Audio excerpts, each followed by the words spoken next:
Hi, this is Richard and Craig with the Week 3 feedback video. Craig, we've had nearly 4,000 comments so far in the course. Yeah, so great. Obviously quite a popular topic, quite a controversial topic in some ways, compassion this week. A lot of our learners found it challenging but quite powerful, and a lot of them noticed that they really let us sit with difficulties this week and process them rather than avoiding them. Because I think sometimes, even with mindfulness, we can use it to avoid certain things, but once we start to really, feel things in the body and practice self-compassion, we tend to get in touch with. Yeah. Well, that's the thing, that it's not real mindfulness if it's about avoidance. No. And, as a way of covering up something or pretending it's not there. Awareness and making a discerning choice about how to respond to something is a bit different, but it's certainly not about avoidance. No, Yeah. so it's great to hear. Yeah. Obviously, learners noting the difference between self-esteem and self-compassion. That was quite a popular topic in the forums. And I think that's really important too, isn't it? Because we're often taught, particularly I think in Western countries, that to be happy we need to have good self-esteem. So we need to pump ourselves up, we need to succeed at things, we need to focus on our successes. And self-compassion is a fundamentally different way of relating to ourselves, isn't it? It's about being okay with ourselves as we are, being totally okay with our vulnerability, not needing success to feel good. And so in some ways it's a lot more resilient, a lot healthier, you might argue. And we could use self-esteem, as a term in different ways. The kind of self-esteem that many people are trying to pump up is all to do with the ego, what I think about myself, good enough, not good enough, etc.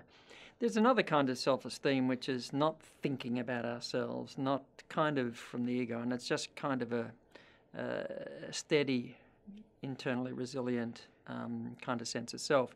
Then it can acknowledge that we make mistakes, then can acknowledge humanity and just be human and be okay with that. Yeah, to take it on board and to address it. And there's a kind of self-reliance, I suppose you could say, that is able to deal with that. And that's a totally different kind of self-esteem.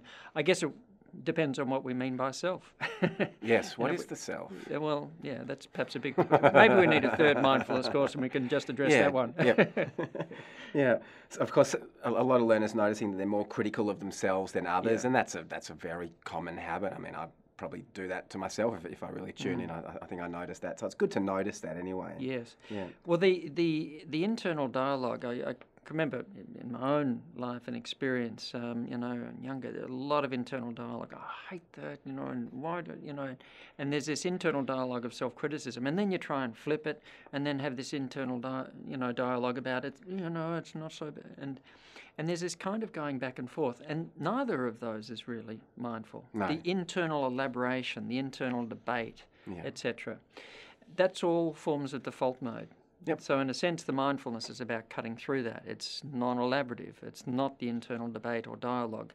The mind criticises, and there's just the noticing, a kind of standing back and an impartial noticing, rather than having to criticise it or argue with it, etc. Because that's a rabbit hole that goes very deep. Some of our learners ask, what does self-compassion actually look and sound like? And I guess you've sort of started to talk about that, haven't you? Well, exactly, and it's not answering, I'm stupid, with, no, I'm okay, and so on. It's that kind of, from the mindfulness perspective, standing back from that whole debate and not getting drawn into it. At the same time, being curious, to notice it, to notice the effect of it. But the question is, again, who's talking to who when we're having this internal debate about am I okay or not okay? Like, who's talking to who? And when you stand back, you realise it's just the mind talking to itself. Yeah, that's but right. you're actually not the mind, you're not those thoughts. Yeah.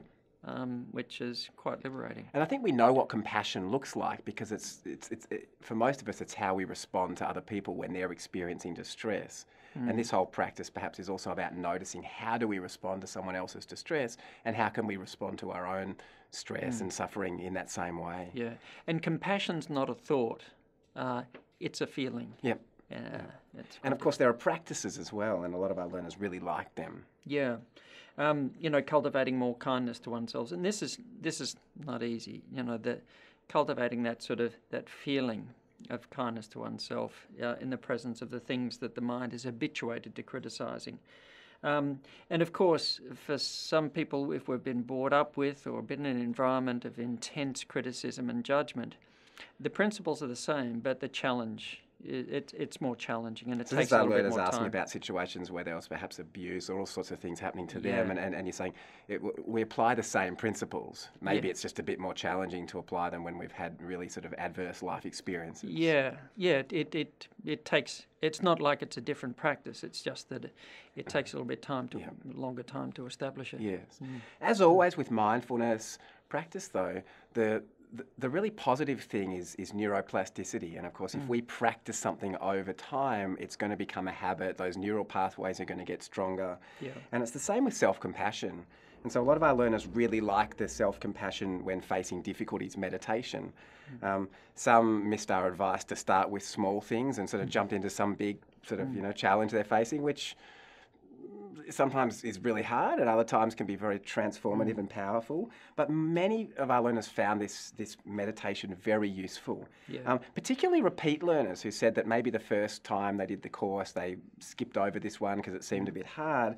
But then in this run of the course started to practice it and found that it really helped them to be with distressing emotions and to process some of the things that happened. I think a really key point is you work at your own pace. Yes. You trust yourself. Use your intuition in this. When you're ready to engage with something, then you do it. If you don't feel ready, then you just give yourself a little bit of space. But you work at your own pace. Yep.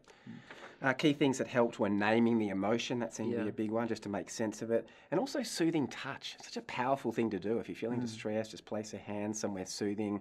And just that tactile sense of presence can really help. Yes. Yeah. What about pain? That was another thing that we explored this week. Yeah. Well, both the emotional but also physical pain and the things we find physically uncomfortable. And one of the things that was mentioned, when we become hyper-vigilant and emotionally reactive to discomfort, then the circuits that register pain become more reactive. Yes. So we amplify the suffering associated with the pain. Now, mindfulness works in the opposite kind of way. It's a little bit like, say you're interested, you're studying, and your focus is really on what you're doing. And there might be noises in the background. They're there, but your mind's not engaged with them. Yep. So they're there, but they're not intrusive. And if we're good at engaging our attention, then we might notice that we're less distracted by things that we're preferring not to be interested in. Now, and mindfulness kind of works a little bit like that with pain. The physical sensation might be there, but without the amplifying effect of the emotional reactivity. You had a bit of fear, for example, in the dentist chair, to the experience of a needle or something else, and the suffering associated with being in the dentist chair can be amplified enormously.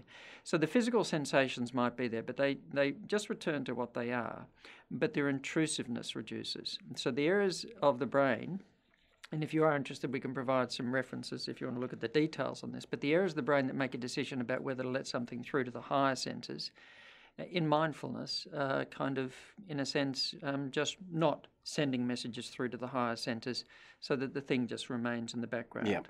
And whereas with placebo, it works differently. It fools the brain, if you like, that a sensation's not there, perhaps when it is there.